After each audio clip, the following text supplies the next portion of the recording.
Everyone, welcome to divine tarot with Divya. कैसे हो आप सब लोग? आई होप आप सब बहुत अच्छे होंगे गाइस। सो आज का जो हमारा टॉपिक रहने वाला है वो ये है कि आज वो आपके बारे में क्या सोच रहे हैं। सो जब तक मैं शफलिंग कर रही हूँ तब तक आप कमेंट्स में 111 लिख दीजिए ताकि जो एनर्जीज हैं वो आपके साथ कनेक्ट हो जाए। ठीक है, सो चलिए हम देखते हैं कि आपके पार्टनर आज आपके बारे में क्या सोच रहे हैं। हे ईश परमपिता परमात्मा, मेरे व्यूवर्स के जो पार्टनर हैं वो उनके बारे में क्या सोच रहे हैं मुझे बताइए। जब तक मैं शफलिंग कर रही हूँ तब तक आप कमेंट्स में 111 लिख दीजिए। ये जनरल रीडिंग है, जेंडर स्पेसिफिक नहीं है, इसे लड़का लड़की कोई भी देख सकता है। ये रीडिंग जब भी आपके सामने आए इट मीन्स ये आपसे रिजोनेट कर सकती है। ठीक है, तो चलिए स्टार्ट करते हैं।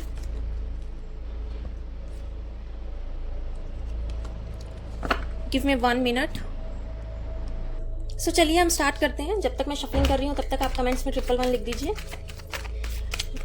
हे श्री परमपिता परमात्मा श्री राधा, टैरो कार्ड से प्रभावित होकर मुझे बताइए मेरे व्यूवर्स के पार्टनर उनके बारे में क्या सोच रहे हैं। ये जनरल रीडिंग है, जेंडर स्पेसिफिक नहीं है, इसे लड़का लड़की कोई भी देख सकता है। ये रीडिंग जब भी आपके सामने आए इट मीन्स ये आपसे रिजोनेट कर सकती है। ठीक है, जो चीज़ें आपसे रिजोनेट ना करे प्लीज़ आप उनको मत लीजिएगा, आप उनको इग्नोर भी कर सकते हैं। चलिए स्टार्ट करते हैं। सबसे पहले अगर मैं बात करूं तो 10 of Swords, Ace of Cups, the Chariot and the Knight of Cups. So bottom of the deck आया है मेरे पास 7 of Pentacles। देखो ये कोई अगर मैं बात करूँ तो मुझे ऐसा नज़र आ रहा है कि कोई बहुत ही ज़्यादा स्ट्रेस में है, एंजाइटी में है, डिप्रेशन बहुत ज़्यादा फील हो रहा है। नंबर 1 हो सकते हैं, नंबर 10 हो सकते हैं, नंबर 12 हो सकते हैं। नंबर 1 काफ़ी स्ट्रांगली आया है मेरे पास, नंबर 1 3 टाइम्स आया है और नंबर 3 भी आया है, इवन नंबर 2 भी हो सकता है। अगर मैं बात करूं नंबर 7 बहुत कॉमन है, नंबर 7 हो सकते हैं। इन सब चीज़ों को थोड़ा सा ध्यान रखना। ठीक है, सो चलिए हम बात करते हैं। सबसे पहले तो अगर मैं राशियों की बात करूं तो कर्क, वृषभ और मीन राशि मुझे काफी ज्यादा स्ट्रांगली नजर आ रही है, जिसमें मैं कैंसर, स्कॉर्पियो, पाइसिस काउंट करूंगी। ठीक है, और दूसरा कर्क मतलब कैंसर राशि मुझे काफी ज्यादा स्ट्रांगली नजर आ रही है। कैंसर तो काफी ही ज्यादा नजर आ रही है। और मिथुन, तुला और कुंभ भी हो सकता है, जेमिनाई, लिब्रा और एक्वेरियस भी हो सकते हैं। बहुत कॉमन चांसेस है इन राशियों के।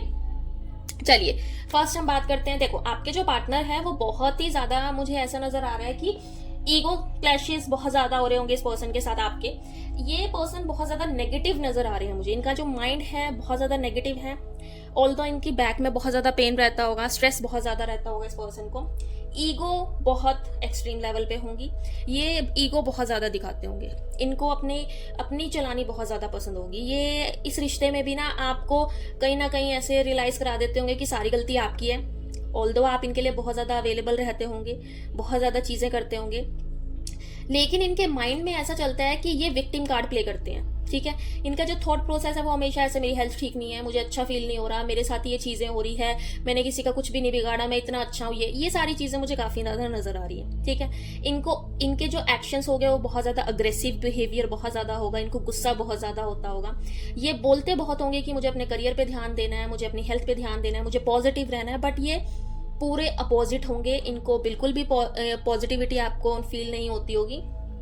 ठीक है, ये अपने फादर के साथ भी थोड़ा सा मतभेद में रहते होंगे।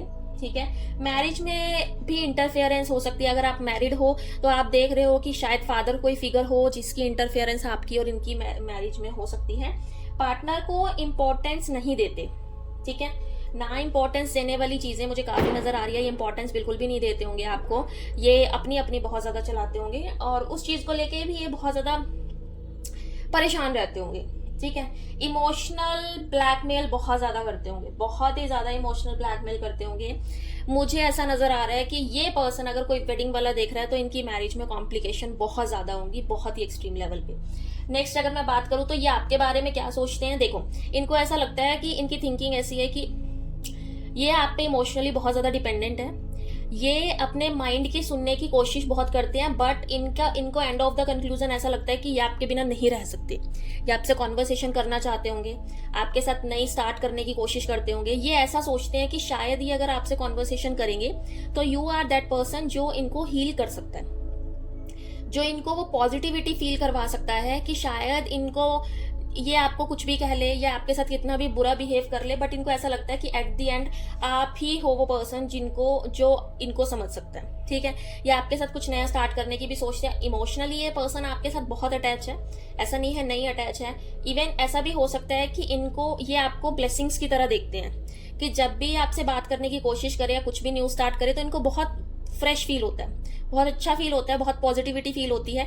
इमोशंस इनके स्टेबल नहीं रहते जब ये आपसे कॉन्वर्सेशन करते हैं। इस चीज को मैं अगर बताना चाहूँ, देखो इस पर्सन में लीडरशिप क्वालिटी तो बहुत है, और ये भी सोचते हैं कि आप भी एक लीडरशिप क्वालिटी के पर्सन हो। ऑल्दो आप अपनी इंट्यूशंस की बहुत ज्यादा सुनते हो, ठीक है, आप अपने रिलेशनशिप को बहुत ज्यादा प्रायोरिटी देते हो, सारी चीजें करते हो, बट ये ऐसे सोचते हैं कि आप थोड़े से डोमिनेटिंग हो। ये बहुत ही ज्यादा ऐसा भी फील करते होंगे कि देखो, डोमिनेटिंग ऐसा नहीं हो गया कि नेगेटिव वर्ड हो गया, ये आपको ये लगते होंगे कि आप अपनी बहुत चलाते हो इस रिश्ते में। और जिस चीज को लेकर इनको ये फील होता है कि ये इमोशनली आप पे बहुत ज्यादा डिपेंडेंट है, ये आपके बिना कोई डिसीजन लेने की सोच नहीं सकते, ये आपसे दूर जाने की भी कोशिश करते हैं तो ये दूर नहीं रह सकते आपसे, ये फैक्ट है।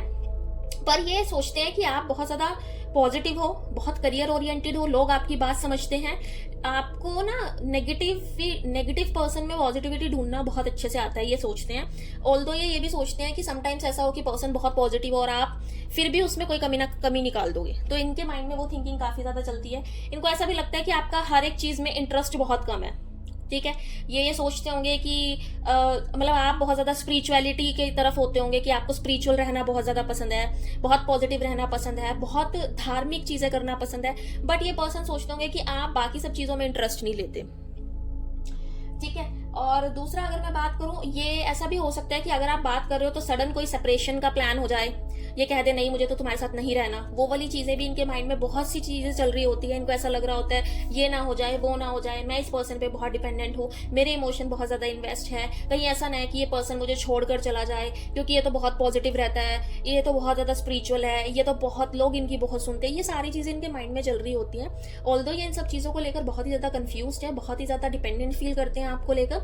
इनकी माइंड में ना मिक्स्ड इमोशन मुझे नजर आ रहे हैं आपको लेकर, या आपके साथ लाइफ स्टार्ट भी करना चाहते हैं। आपको इमोशनली, ये अगर मैं कहूं, ये ऐसा फील करते हैं कि जब इनको इमोशनली किसी पर्सन की जरूरत होती है तो ये आपके पास आ जाते हैं, ठीक है। ऑल्दो अपनी लाइफ में बहुत सेट होते हैं और फिर बाद में आपको ही बोलते हैं कि तुम डोमिनेटिंग हो, तुम तो ऐसी हो, तुम तो वैसी हो, तुम तो ये करती हो, तुम वो करती हो, तुम मुझे नहीं समझती। ये सारी चीजें चल रही है, जबकि इनको खुद को नहीं समझ आ रहा कि इनकी लाइफ में चल क्या रहा है। ये अपकमिंग डेज में आपसे बात कर सकते हैं, अगर आप नो कॉन्टेक्ट में हो तो आपसे कॉन्वर्सेशन कर सकते हैं। विद इन 12 डेज में आपको मैसेज कर सकते हैं। और दूसरा मुझे ऐसा भी नजर आया, देखो ये स्टेबिलिटी तो देंगे आपको आपके रिलेशनशिप में। राइट नाउ ये सिर्फ अभी थिंकिंग कर रहे हैं क्या मैं एक्शन लूं, क्योंकि इनके इमोशंस, इनकी जो फीलिंग्स है वो आपके साथ बहुत ज्यादा कनेक्ट है। इनकी इंट्यूशंस बहुत ज्यादा कह रही है कि नहीं इनको एक्शन ले लेना चाहिए, इनको पॉजिटिव, बट इनको ऐसा लगता है कहीं मैं चाइल्डिश बिहेव तो नहीं कर रहा, कि पहले मैं कुछ और कह रहा था अब मैं कुछ और कह रहा हूँ। तो वो सारी चीजें इनके माइंड में चल रही है। एक गाइडेंस देख लेते हैं हम। Universe please give me guidance. Shri Radha, हे ईश, हे परमपिता परमात्मा, श्री राधा मेरे व्यूवर्स के लिए गाइडेंस दीजिए, व्यूवर्स के लिए गाइडेंस दीजिए। Wow, that's great. आपके लिए आया है लवर्स, ठीक है। सो गाइडेंस ये है कि आपसे प्यार तो बहुत करते हैं, द आंसर इज यस। ये आपसे बात जरूर करेंगे, ये आपसे कॉन्वर्सेशन भी करेंगे, बट आपको दोनों को समझना पड़ेगा चीजों को लेकर कि क्या सही है और क्या गलत है। कि एंजल्स की ब्लेसिंग्स बहुत ज्यादा है आपके ऊपर, ठीक है। ये आपकी ब्यूटी को बहुत ज्यादा एडमायर करते हैं, ये अपने रिलेशनशिप को एक मौका और देना चाहते हैं, चाहे वो आपकी साइड से हो चाहे इनकी साइड से हो। ये आपके साथ बहुत ही ज्यादा पैशनेट है, ठीक है। और अगर मैं बात करूं तो इनके जो डिजायर्स है ना, फिजिकल डिजायर्स भी वो आपको देखकर बहुत ही एक्सट्रीम लेवल पे होती होंगी। ये डीप लव आपसे करते हैं, ऐसा नहीं है नहीं कर सकते। इनकी जो प्रायोरिटी है वो आप ही मुझे नजर आ रहे हो, ऐसा नहीं है कोई और। जबकि मैंने आपको पहले भी बोला था कि ये जब आपसे बात करते हैं तो इनको बहुत ही ज्यादा पॉजिटिविटी और बहुत ही ज्यादा स्ट्रेंथ फील होती है, ठीक है। तो ये सोचते हैं कि अगर आप दोनों इकट्ठे हो तो इनको ऐसा लगता है कि इनकी लाइफ में कोई प्रॉब्लम नहीं है, सारी प्रॉब्लम्स को सॉल्व कर लेंगे, सारी चीजों को देख लेंगे। तो वो सारी चीजें इनके दिमाग में चल रही होती है। ये थी आपकी रीडिंग। पेड पर्सनल रीडिंग्स के लिए आप मुझे मेरे दिए गए व्हाट्सएप नंबर पे कांटेक्ट कर सकते हो, अपनी रीडिंग्स बुक करा सकते हो। लाइक शेयर सब्सक्राइब जरूर करना, वीडियो अच्छी लगी हो तो कमेंट जरूर करना। अगर आप किसी भी टॉपिक पे रीडिंग चाहते हो तो आप मुझे मैसेज कर सकते हो, कमेंट कर सकते हो और मुझे सजेस्ट कर सकते हो कि मैम आप इस टॉपिक पे रीडिंग बना लीजिए। Thank you so much.